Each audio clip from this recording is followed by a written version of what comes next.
परसौती और उसकी दो बीवियाँ कहानी पार्ट 2। परसौती मूर्ख राजा बाबर के यहाँ मुस्लिम था। परसौती ने 2 शादियाँ की।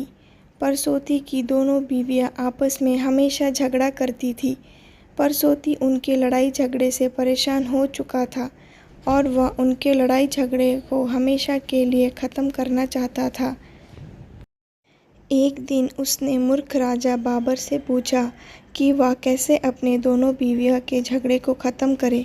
तो उसके राजा ने कहा कि तुम अपनी बीवियों को चुपके से नीले पत्थर से जड़ी एक अंगूठी भेंट कर दो और जब भी वह झगड़ा करे और तुमसे पूछे कि तुम दोनों बीवियों में से सबसे ज़्यादा किसे मानते हो, तो तुम बोल दिया करना कि जिसको मैंने नीली पत्थर वाली अंगूठी दी वह मेरी ख़ास बेगम है।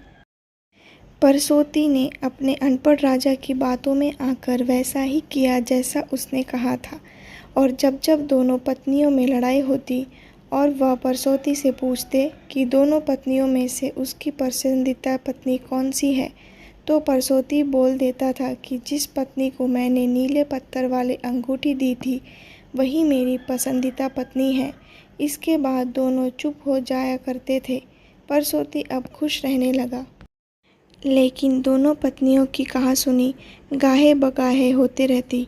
एक दिन दोनों पत्नियों ने एक दूसरे को जलाने के लिए वह नीले पत्थर वाली अंगूठी एक दूसरे को दिखा दी और यह अंगूठी दोनों के पास ही थी। दोनों पत्नियां समझ गए कि परसौती ने उन्हें उल्लू बनाया है।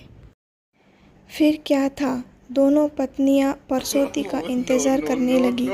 जैसे ही परसौती घर आया, दोनों पत्नियों ने परसौती की खूब जम के पिटाई की। परसौती की अकल ठिकाने आ गई।